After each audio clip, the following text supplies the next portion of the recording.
Get your ears wrapped around the Golden State Media Concepts Basketball Podcast. All the scoop you need to know, from college basketball to the NBA and even March Madness. News of your rising stars. Topics on and off the hardwood. This is the Golden State Media Concepts Basketball Podcast.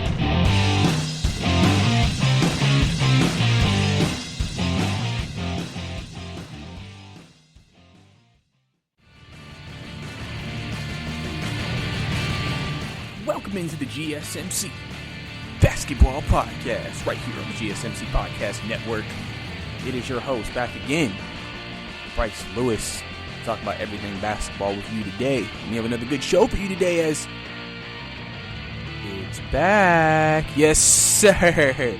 Basketball has returned once again as we have the NBA preseason going on right now, currently before the season starts. In about approximately 9 days, I believe. About 9 days from this day this is being recorded. Now, by the time this is released, it'll be 8 days. But we're almost close to the season starting. Right now, we got preseason going on. So I'm gonna give my initial thoughts from the preseason.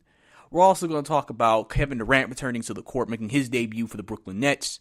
We're gonna talk about more Harden news and rumors. We're gonna talk about Kyrie. We're going to talk about a lot of different things on today's show, so you definitely want to tune in and stay tuned in for the duration.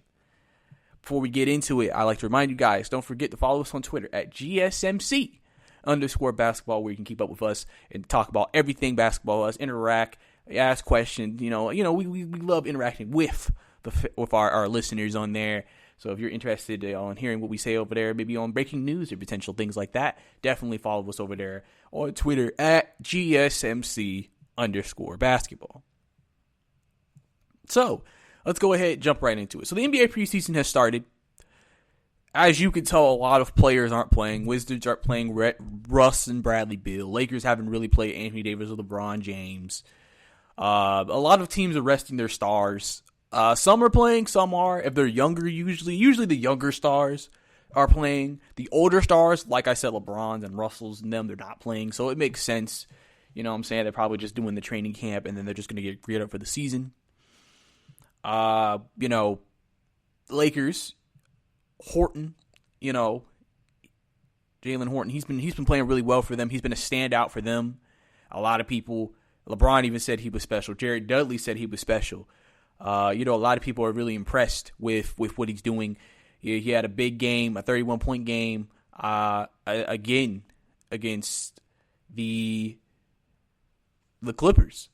In the second game that they played this preseason, he had 31 against the Clippers in the second one. So, he's been playing pretty well, pretty big, etc. So, a lot of things are happening. And I think overall, I'll give some quick news. The NBA is thinking about expanding the active players that can play on game day from 12 to 15 because of the condensed regular season schedule. Since they're playing 76 games in a more condensed season, which means more back-to-backs, they're thinking, okay, maybe we should have all 15 guys active instead of just 12. And the reason why this is a really good decision is, think about this. A lot of stars are going to rest. I'm sure at the beginning especially, you're going to see a lot of star players resting. Like I said, Scott Brooks has already said Russell Westbrook is not playing back-to-backs a lot. I'm sure a lot of coaches are not going to play their stars in back-to-backs a lot to keep them fresh. Like playoff contending teams or teams that think they can make the playoffs, they want to keep their star players fresh. They're going to not play them as much. And so for me, I think that would be a good move.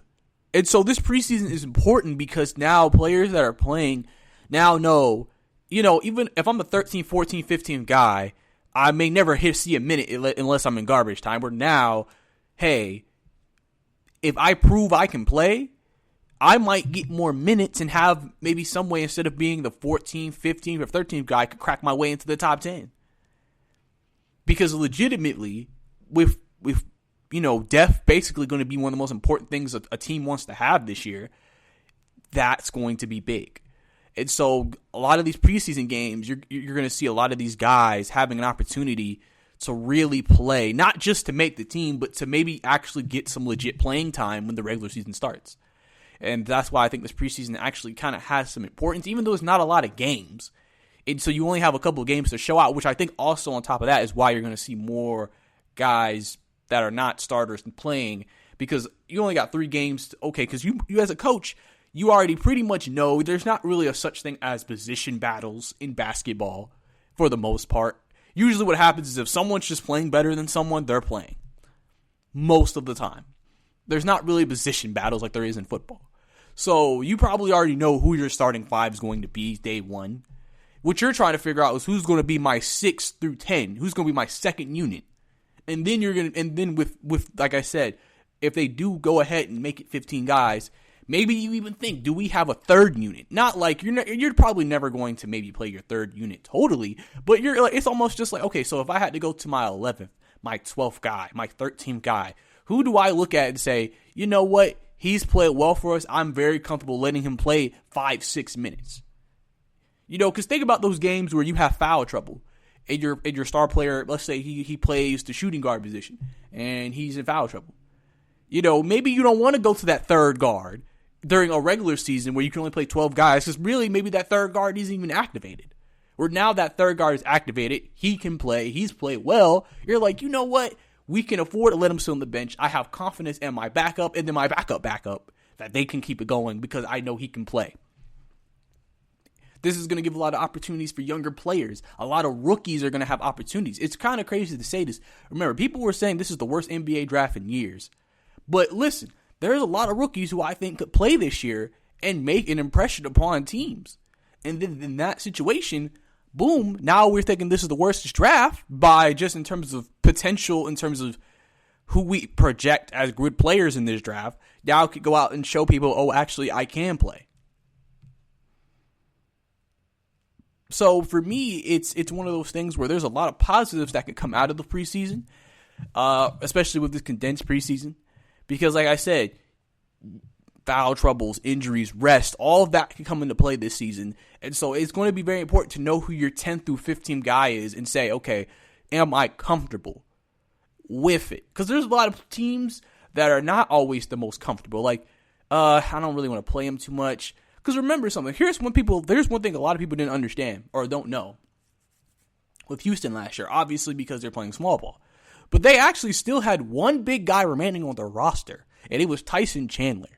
Now, you would think in realistic, I mean, it's the playoffs, so I understand why they wouldn't go that deep into the bench, plus that eliminates their style of play. But now think about that in a regular season setting where it's not the playoffs. And you're destroyed by Anthony Davis. And just say you play a back-to-back, you're on the 76-game, schedule. You may sit here and say, we don't usually play that style, but I don't want my guys getting wore out by Anthony Davis, and we got to play a game tomorrow. So let's go ahead and give Tyson Chandler some minutes. And I'm talking about last year's Houston roster, not this year's, because clearly they have big men this year. But with last year's roster, that was kind of maybe something that would go into your head if this was the current situation last year. So I'm definitely looking at the situation. I'm definitely looking at everything that's happening right now. And I think, like I said, you're going to see a lot of teams, like I said, play a lot of younger guys, play their deeper into the benches, and really sit here and say, legitimately, not only will you make the team, but you also have a chance to legitimately get minutes and not just in mop-up duty. Like, you can legitimately play, and then maybe that way it can create more competition among the roster. Because people were sitting here talking about Kyle Kuzma on the Lakers. He's the 10th guy. But with the way the season is going to look, how LeBron probably won't play that much in the beginning of the season. I think he won't play a lot. He'll play, but he's not going to be playing a lot. I'm not even saying he's going to do a lot of load managing. I feel like I'll see LeBron. They may not play LeBron that many minutes. I could see LeBron maybe averaging 25 to 30 minutes at the beginning of the season, just because they're not trying to get him too many minutes. So that means you're still going to have minutes for Kyle Kuzma, who can play the 3 and the 4 and the 2 if you needed him to. So that's going to open up minutes for Kyle Kuzma to still come in there and ball. Because that's the kind of season that we have coming up. And so you have to make sure all options are available and all hands are on deck. But also continuing with the preseason topic, I want to kind of get into the debut of Kevin Durant. Kevin Durant came back, had 15 points against the Wizards. Play well. I mean, listen, he's knocking off the rust right now. He said after the game that charge he took by Hachimura earlier in the game, he felt that. He was still feeling it. So, he said he's getting back into the grind of things, getting back into the contact, getting back into the physicality of the game, just playing against guys, trying to get himself back. But he looked good. He looked good last night. He scored 15 points in the time he played. So, and Kyrie, I believe, had 19 last night as well, or 18. I can't remember which one, but he was very efficient from the field as well. And so for me, I look at it and say, well, look, if KD, I think everybody is under the same mindset that KD will probably come back this year and play just as well as he's played in previous years. Like, we think KD's going to come back and average 25 on 15 shots. I really think that's how a lot of people are feeling right now about Kevin Durant. Because of his game, because of the kind of player he is, because of his skill set, you really expect him to still be just as good. I think that they have no issue or no problems letting him go. Now, we don't know if they're going to have any type of minute restrictions on Kevin. I don't think they will going into the regular season. I think they're going to just play Kevin, see how he is. Now, clearly, you could say this for most of the beginning of the season for most teams. They like to say cardio. Because remember, think about players who are not playing right now during the preseason. They haven't maybe played a game in a while. You could legitimately sit here and say,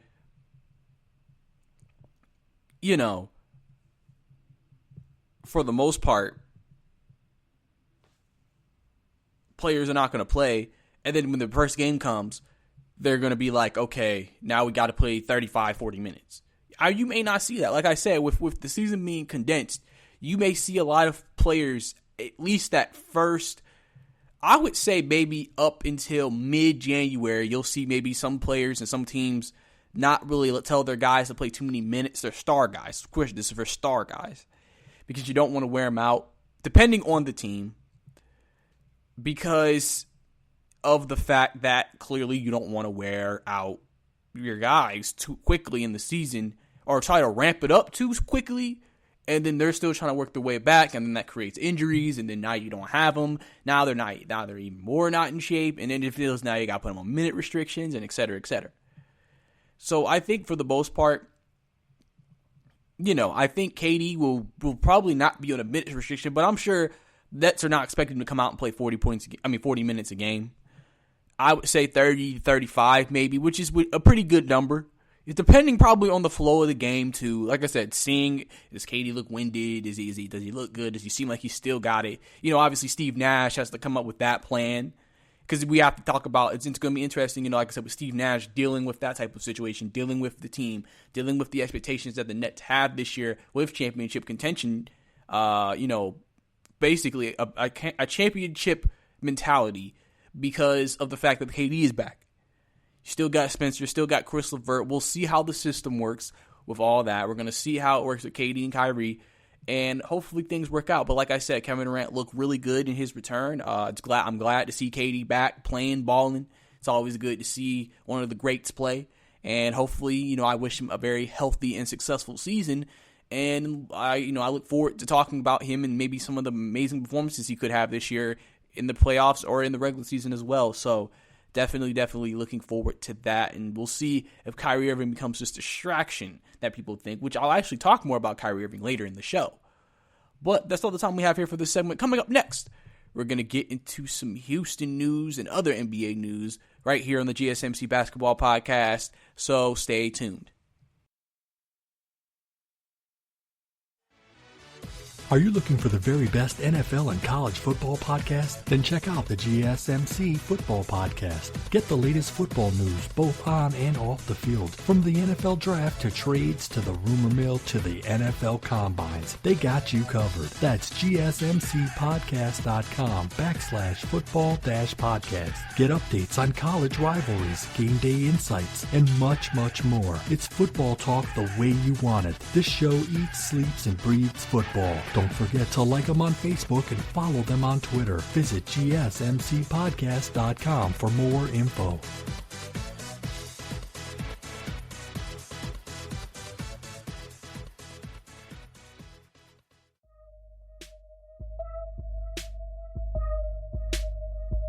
Welcome back to the GSMC Basketball Podcast. Last segment, we were talking about the NBA preseason. Talking about, just was glad to have basketball back again. Not too long of a gap in between basketball in October and December, but it's still good just to see the game of basketball, seeing every team play, seeing a full season about to commence, and seeing guys that we didn't see during last season or got hurt during last season, didn't return for the bubble, now playing this season as well. Obviously, that's why I proceeded to then talk about Kevin Durant and his debut, looking good, knocking off the rust, getting himself ready for a potential championship run with the Brooklyn Nets. And so, that's all good and well.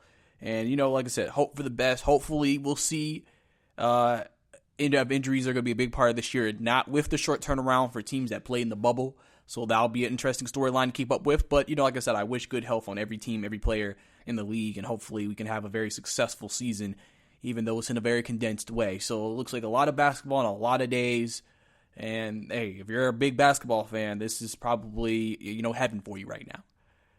But now we're going to get into some more trade news and rumors. And we know who exactly we're going to get into. You know the guy, the man we've been talking about on this podcast for a couple of weeks now, James Harden.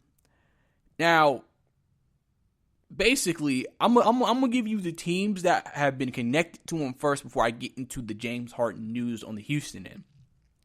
So it's been reported that Philadelphia is unwilling to deal Simmons or Embiid, even though there was buzz that Philadelphia would be the favorite landing spot. Some people have discussed potentially, is it possible that Philadelphia could potentially pull off something where they can maybe get another team involved and potentially still not have to give up Embiid and Simmons and still end up getting James Harden, even though that seems like that would be extremely difficult to probably pull off. But as far as them trading with Houston straight up, they have no interest in trading their two guys. They're committed to seeing if it works. Like I said, we'll have to see maybe if it gets close to the trade deadline and Philadelphia is struggling. Then you might see a potential, okay, now we might, see a trade potentially happening. Obviously, with that comes, would Harden even be available in March when the trade deadline is? I mean, we don't know when if Harden will be moved. And we don't know if these teams will remain interested. We don't know if a new team's going to come out the woodworks. I mean, there's a lot of things that could still happen between now and then. This James Harden situation seems like it's a situation that could linger for a while, potentially, depending on what happens. And then we go to the Nets. And it's been reported the Nets have no interest in dealing Kyrie Irving straight up for James Harden either. So they are also looking at it like, okay, well, we have no interest in doing this at all. Now, there was also a report, I want to say it was Philly, that Houston, if they traded with Philly, I believe, they would want 3 first-round picks back, plus a star, and a player, if they wanted James Harden. So you could clearly see, and this is a result of the trade that Houston made for Russell Westbrook a couple of years ago, or basically last offseason, where they gave up a lot of first round. They get 4 first round picks for Russell when they got him from OKC. Now they've only recouped. They only basically recouped 1 from Washington when they got John Wall. They're still clearly looking to recoup some draft picks, and so that's why I think in the James Harden deal, of course, it's important to have a star player or a good player, but I think Houston really, values the draft picks very highly because they know they have no draft capital. And so when you're a team that could potentially be, I don't know if they're going to say they're rebuilding, but maybe they're going to change some things up. They're probably looking at, we need to recuperate some picks if we're going to be able to make something happen. You never know if they want to use those picks for a big trade down the line. These are all potential things that could be potential options. But on the Houston side of things, it was reported that James Harden, even after the trade of John Wall, is still very much uninterested and unmotivated to play or to really stay in Houston. Because remember, there was a report that he actually preferred playing with John Wall last year than Russell Westbrook if he had a choice. So now that they have John Wall, some people were thinking, this is a guy that you would rather play with. Would this potentially make you be like, okay, I'll go ahead and I'll, stick? Well, apparently no. He has still absolutely no interest in playing for Houston this season. He is still pushing for a trade. So clearly James is still very like, well, what's in it for me? What's in it for me? Which makes sense. He's unmoved. And listen, Harden says this move is basically to win a championship. That's why he's uninterested in partnering with Wall and working with him. And like I said, if they're giving up their cornerstone, their franchise, and James Harden, Houston wants a young cornerstone they can get back. So it's interesting. And now I think, I also talked about, I believe in my last show, how, some people in the media have came out talking about, some of the players they know, some of the agents and executives they know, and how it's kind of rubbing some people the wrong way, how he's been handling his situation in Houston. How he's been asking for a trade, and he's not even showing up to camp. He's out here partying, no social distancing, no mask, out here with little baby, all that.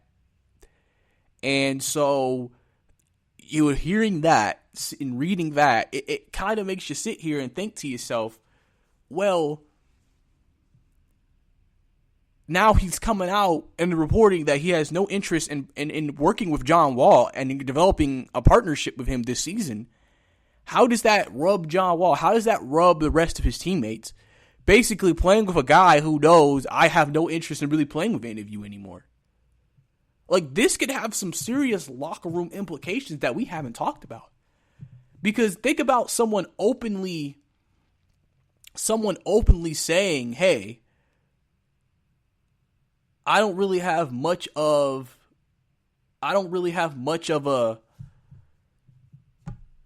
a motivation to play with you guys and be here. Like, because think about a team. A team is a group. It's a, some people say, a brotherhood, a thing that brings people together. Because to win, you have to be together as a team. You would usually think in most situations, unless talent is just so much farly superior, you kind of have to be together on some sort of page to win and to play. And think about Houston and their team hearing that James Harden is not interested in playing with them anymore. Basically knowing if James Harden plays games with us, he really doesn't even want to be there.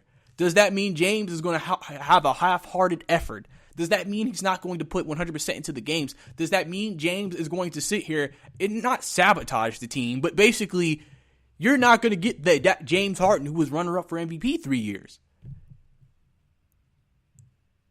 That's a question.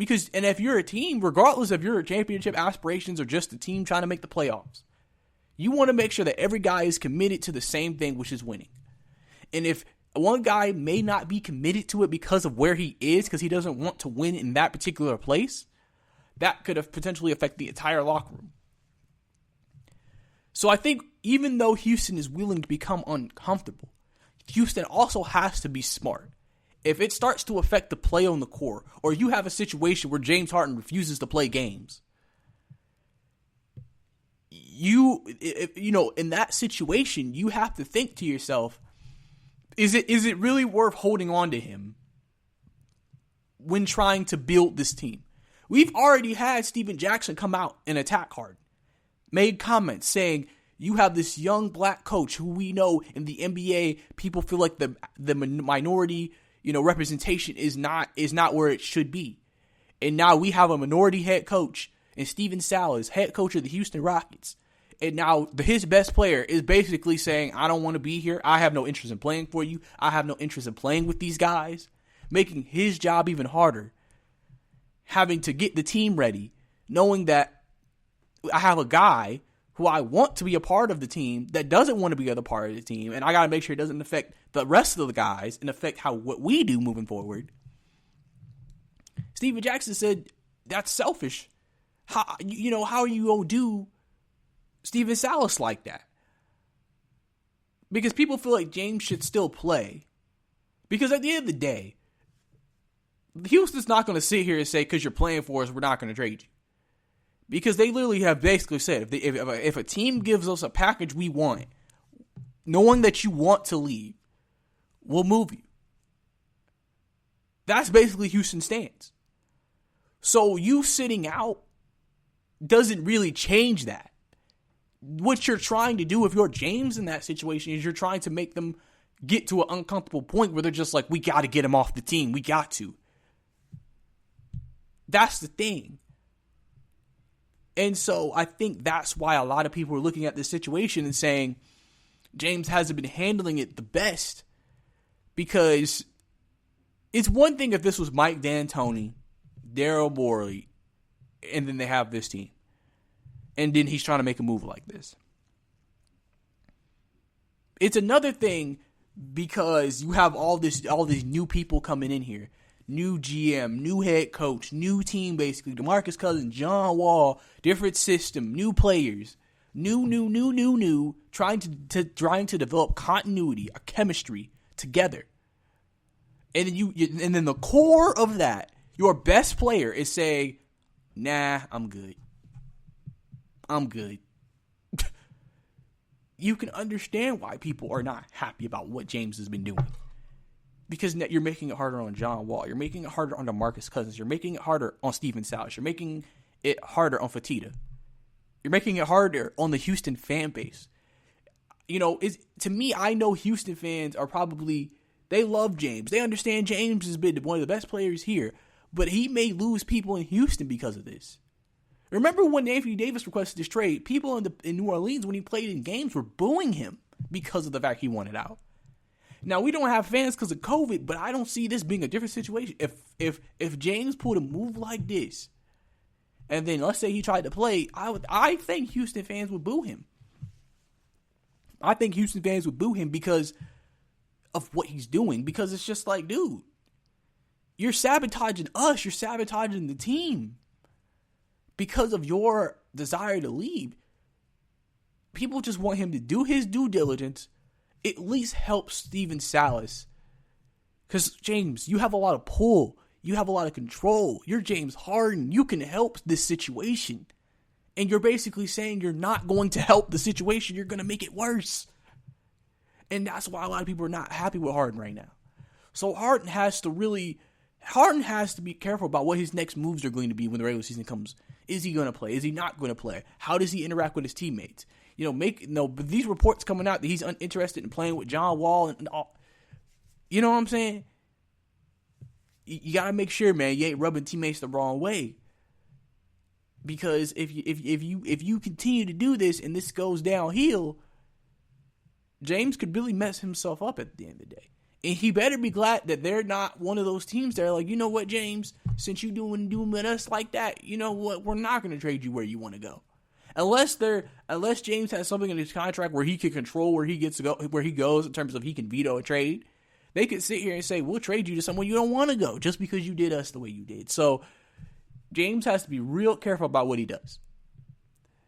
But that's all the time we have for this segment. Coming up next, I'm going to get into some Kyrie Irving conversation plus other news. Stay tuned.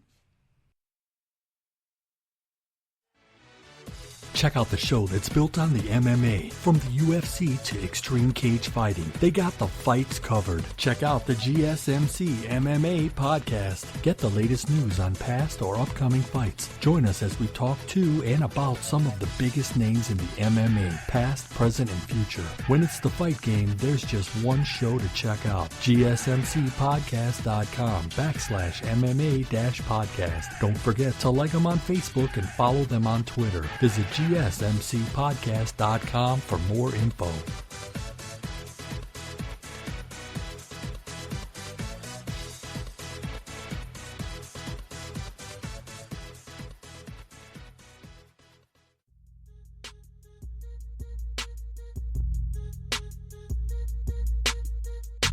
Welcome back to the GSMC Basketball Podcast. Last segment, we discussed James Harden trade rumors, just everything that's been going on with the James Harden situation, my thoughts on the situation, and where it's kind of landing James right now, obviously, with all the things that have been happening, the opinions on the situation, the teams that are unwilling to deal certain guys that Houston will want in return for James Harden, making it seem unlikely he will be dealt soon. It's like, everybody's kind of point where it's like, it could happen, but you're kind of running out of like potential places he could go to that Houston would be willing to trade him to for in terms of what they would get back, because they clearly are sticking to their fact that they want a king's ransom for James Harden. And if they don't get a king's ransom for James Harden, they're not going to sit here and say, we're just going to be like, we want to get rid of you so bad, we're going to just give you away and literally get nothing back that's going to be beneficial to us. So this situation has the potential to linger for a good period of time. So this is just going to be probably new news every week, it feels like, with this situation. But now we're going to get into another player who has been controversial the last couple of weeks, and that's Kyrie Irving. I'm sure we all know, if you've been paying attention, that Kyrie Irving about a week or so ago made comments saying he will not talk to the media because they are pawns. He does not talk to pawns. That got Kyrie Irving fined by the NBA for his comments. And I believe after one of the preseason games, he actually had a transcript that was read about his comments on the game. So basically, there's been a lot of issues with Kyrie. A lot of people feel like Kyrie Irving already is creating himself to potentially be a distraction that could hurt the Nets in their pursuit for the playoffs, because his mouth has gotten him in trouble from time to time in the past. Now, after this last game, he finally did talk to the media the next morning at practice. He discussed his comments about not needing a head coach, saying he should probably take those comments back. So he walked back those comments, and he praised Steve Nash. He clarified his comments on the media being pawns, and et cetera, and so forth. So now he finally talked to the media, right? But I just want to talk about Kyrie, because I feel like Kyrie is a very polarizing player. Like, he's probably one of the best, like, just pure watches in the league. Just watching Kyrie Irving work, watching Kyrie Irving dance, watching Kyrie Irving do what he do on that court is probably one of the best viewing experiences in basketball. But then when you get to the outside of the court, that's where you're kind of like, that's a lot of people feel on Kyrie. Remember, when he made comments about the world being flat, people were just kind of like, huh? Kyrie, are you serious? He's made so many comments. He has been a guy who has not been afraid to say, listen, this is still all just a game. I'll retire if I feel like this ain't worth it. I'll give it up if I feel like, I'm not getting my just due, or if there's something else in my life that I feel like is more important that I need to worry about. Kyrie is I think Kyrie is a smart guy. I think Kyrie is just one of those people who just has a traveling mind, a mind that wanders into different parts of arguments and topics. So what happens is now his stance on something may not be what the common stance is. It's more on the, I guess you want to say, more radical side of things. And that's why I think as an NBA player, and you listen to Kyrie talk about certain things, you're just like, okay. Like, because some of the stuff he says makes sense. But some of the stuff he says, you kind of scratch your head about. And we know Kyrie has not had the greatest relationship with the media. Really, ever since he left Cleveland, his relationship with the media has not been great. He has been very attackive towards the media. Listen, KD's been the same. He has attacked the media before. They feel like the media sometimes tries to spin a false narrative about them. But to me, I think Kyrie, when he made those comments about them being pawns, it's one of those things where you sit there with Kyrie and you're like, I think, and this is what I think a lot of people in the media feel about Kyrie, is that they feel like that he tries too hard to say they're trying to make him look bad. They're trying to make him look like the distraction, not realizing when you take shots at the media, now they basically just said they took a shot at us, we're going to report this, and then it's going to make you look bad. But it's not because they wanted you to look bad. You didn't have to make those comments to even give them that ammo, give them that ammunition. That was on you, Kyrie.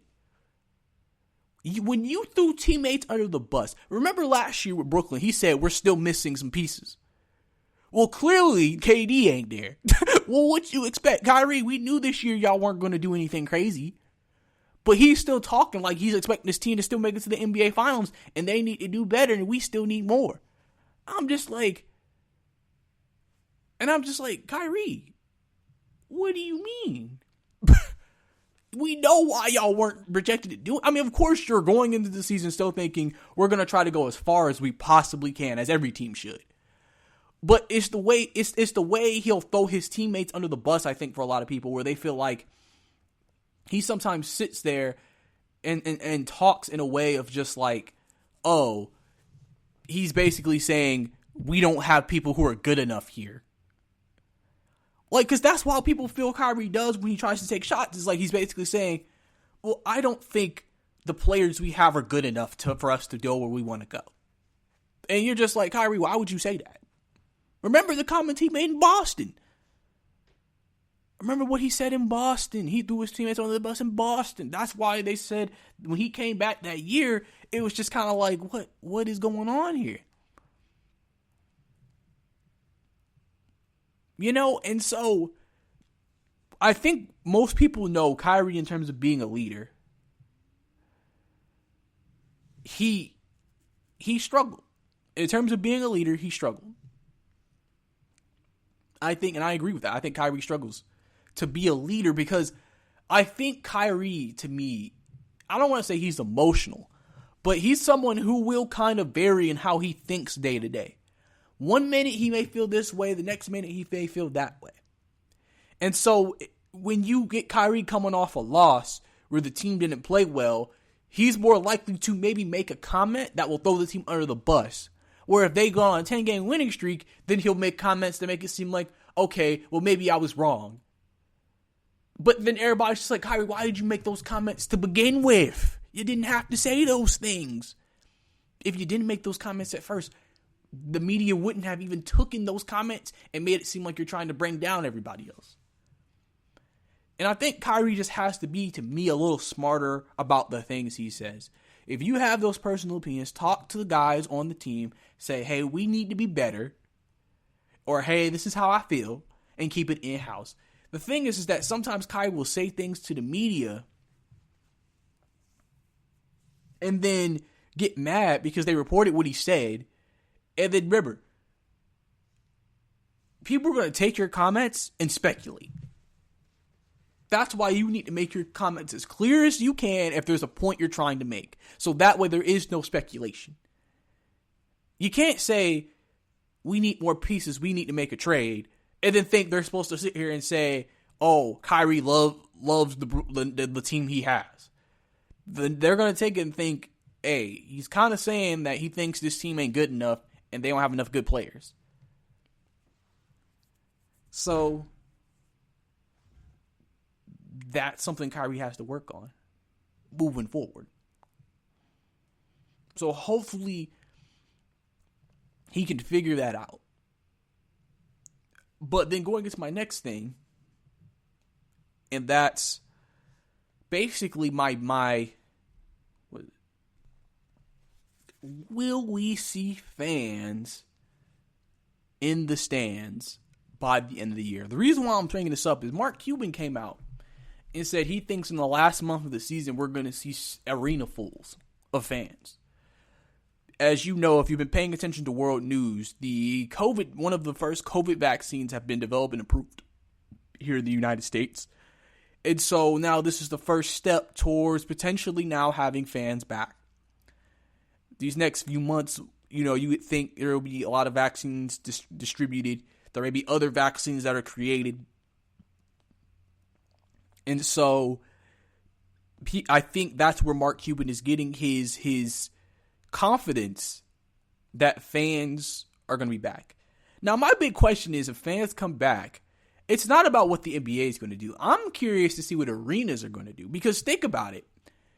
You don't know when to think about it. When you have these arenas, you don't have all your vendors. You don't have everybody, doing their job during a regular game day, because you're basically only playing a game. If anything, we just got to make sure everybody in the NBA there run the game and we're good. Maybe have some security or whatever, and that's about it. It's going to be interesting about how now it's like when they finally get that go from their state governments or from whoever is controlling it, the arena management, about having fans, how are they going to adjust on the fly and say, okay, now we got to get our vendors there. Now we have to, put in certain procedures. Because here's the thing. Not everybody's going to take the vaccine. But it's going to be to a point where I guess you feel confident enough in the amount of people who have taken it to say we can allow fans here and we'll be fine.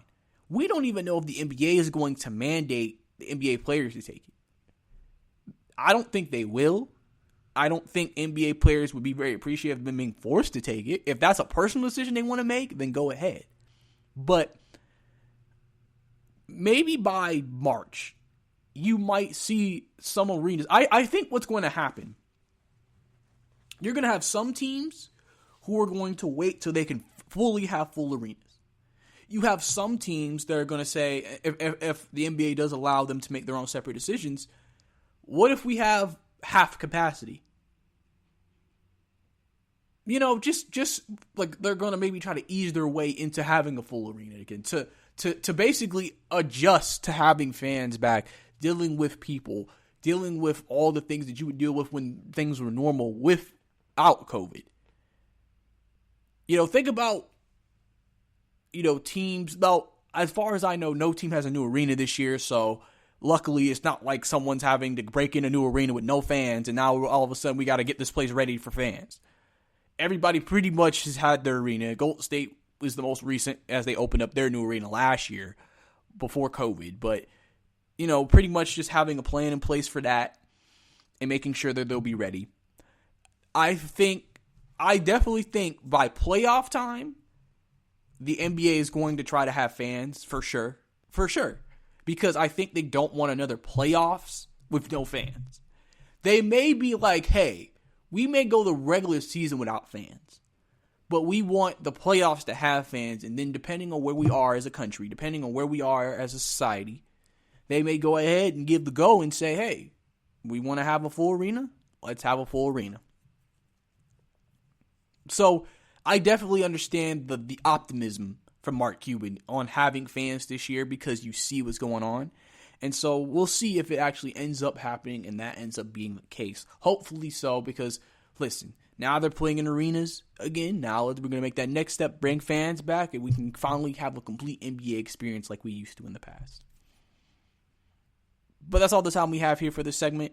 Coming up next, I'm going to discuss my biggest questions going into this year's regular season, as we're going to discuss all that here and more on the GSMC Basketball Podcast. Check out the show built around the women of MMA. From the UFC to the extreme cage fighting, we got the fights covered. Listen. It's the Golden State Media Concepts Women's MMA Podcast. The latest news of upcoming fights, discussions of previous matches. Join us as we talk to and about the biggest names in women's mixed martial arts, past, present, and future. When it's the women's fight game, you know where to listen to. The Golden State Media Concepts Women's MMA Podcast.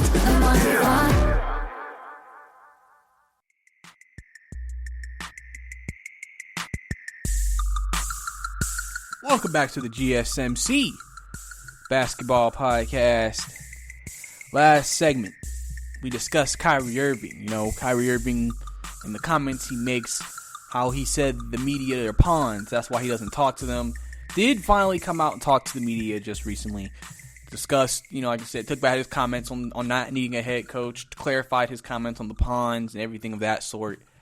And, just basically, tried to maybe, I don't want to say roll it back and try to make things better, but basically just did what he had to do. Did what he should have did from the get-go. We discussed, his relationship with the media over the years, why sometimes it's his fault, why the media does what they do to him in certain situations.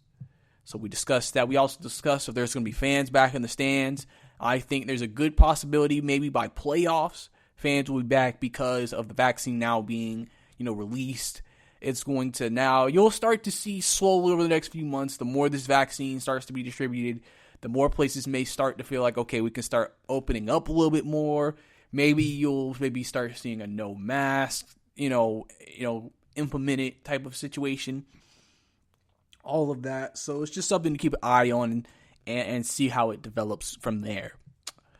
But now I'm going to get into my biggest questions that I have for the NBA season. And this is just about teams, players, things of that nature. And my first question is, regardless of everything that's happening on with James Harden, will John Wall return to his stardom where he was before he got injured? Where John Wall, on a lot of people's list, was considered a fringe top 5 point guard in the NBA. And considered the best point guard in the Eastern Conference, even with Kyrie Irving. Will John Wall be the old John Wall? Remember, John Wall hasn't played in almost 2 years. And so I wonder, is John Wall going to be the guy we saw? I said I think this layoff might have helped John with his jump shot, because what is one thing he's been probably working on for these last 2 years? His jump shot.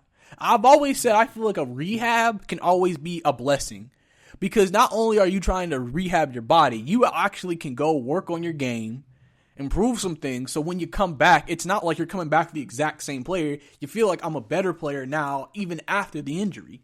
If my physical comes back, I've improved my skills. And that way, I can be just as great, if not better, than what I was before. So definitely one of my questions is, will John Wall be the guy? Because think about it. So far in preseason, we've seen him and DeMarcus Cousins have good chemistry. Remember, they played at Kentucky together. John Wall has played well.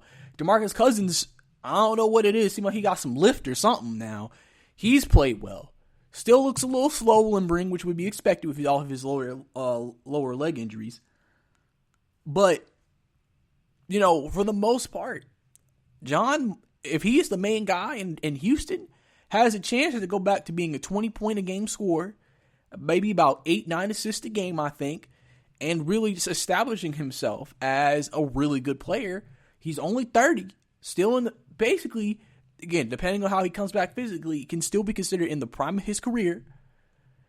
And then maybe if they did trade James, if they got a good player back in return, maybe whoever that player in John and DeMarcus Cousins can maybe make a new little big three if DeMarcus can stay healthy and Houston still actually find a way to be competitive even without James.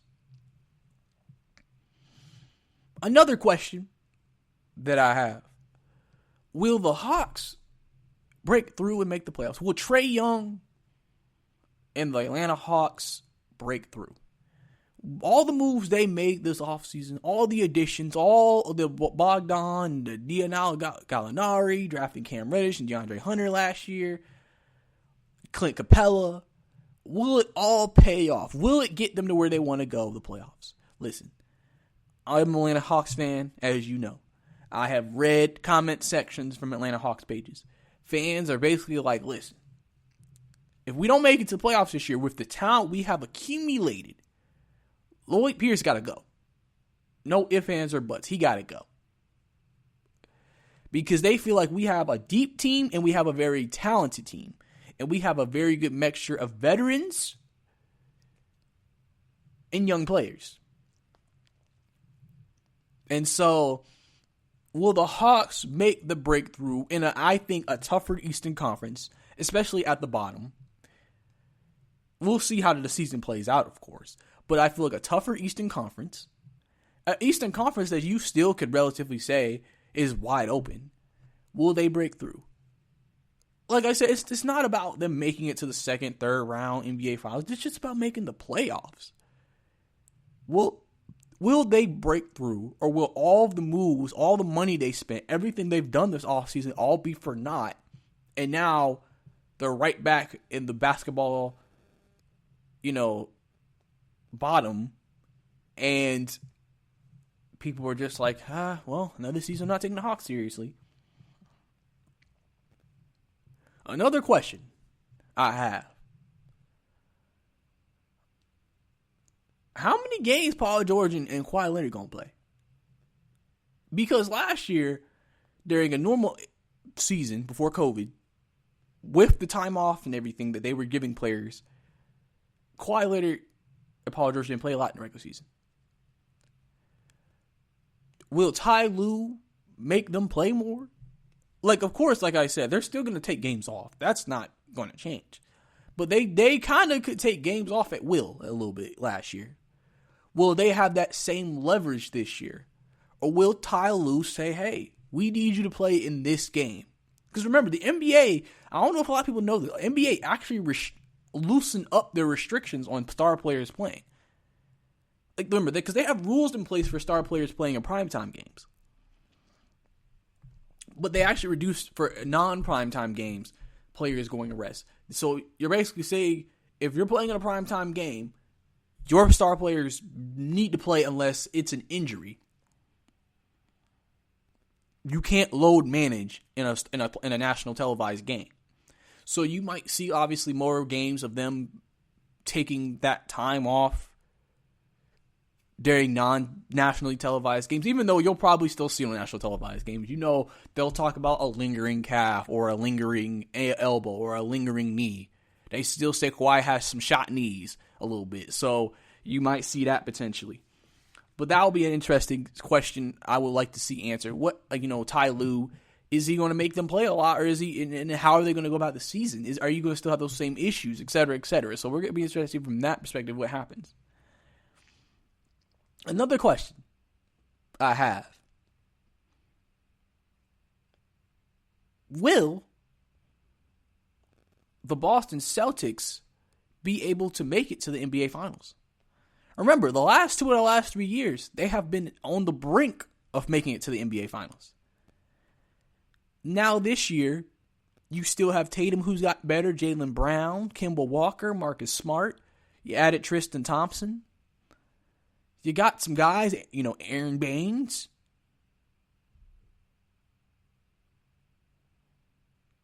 And so, are they going to be able to break through?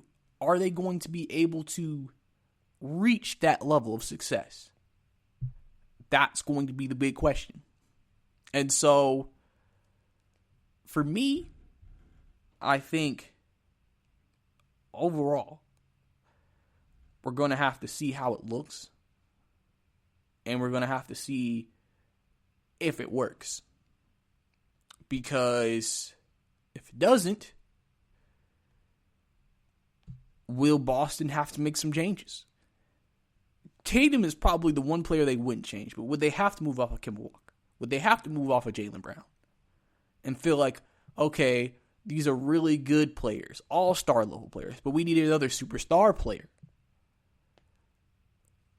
You're going to get to that point, even with them being young, where, and especially with Jason Tatum signing the big max deal.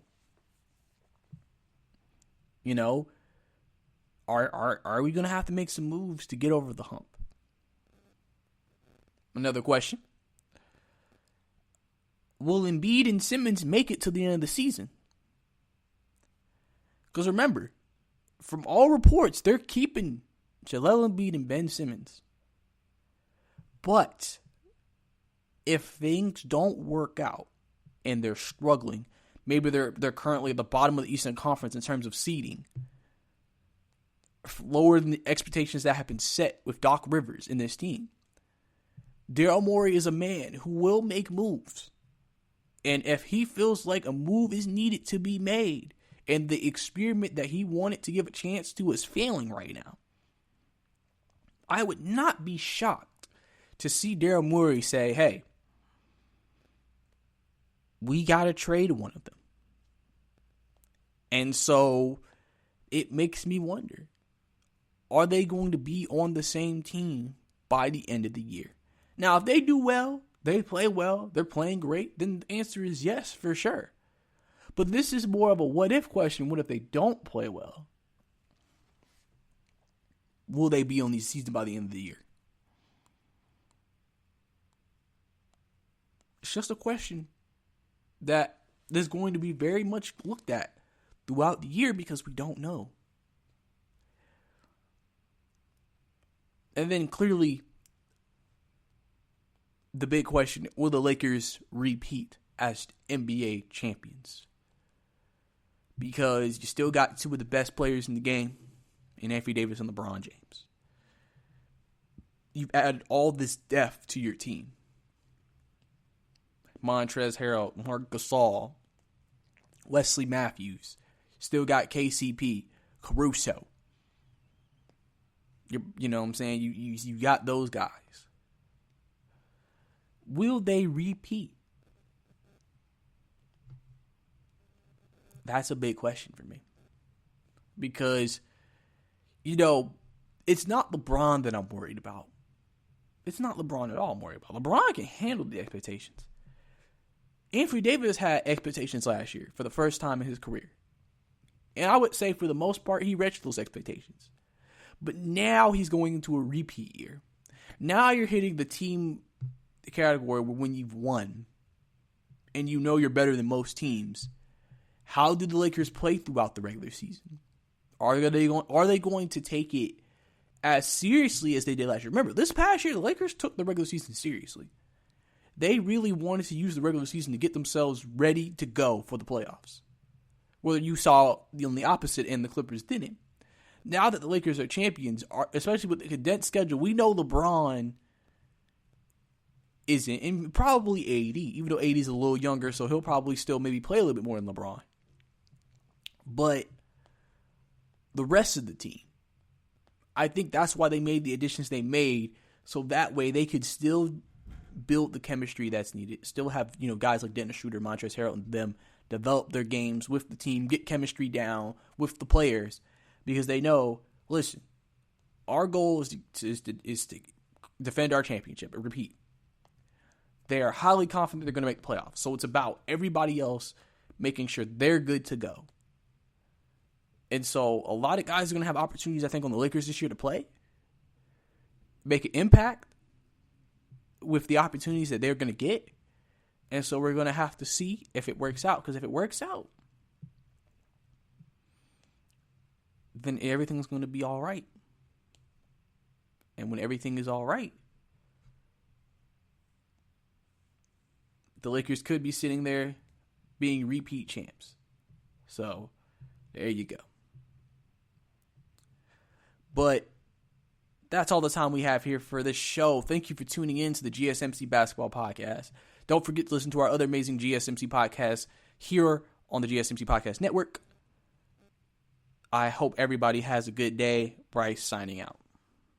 You've been listening to the Golden State Media Concepts Basketball Podcast, part of the Golden State Media Concepts Podcast Network. You can find this show and others like it at www.gsmcpodcast.com. Download our podcast on iTunes, Stitcher, SoundCloud, and Google Play. Just type in GSMC to find all the shows from the Golden State Media Concepts Podcast Network, from movies to music, from sports to entertainment, and even weird news. You can also follow us on Twitter and on Facebook.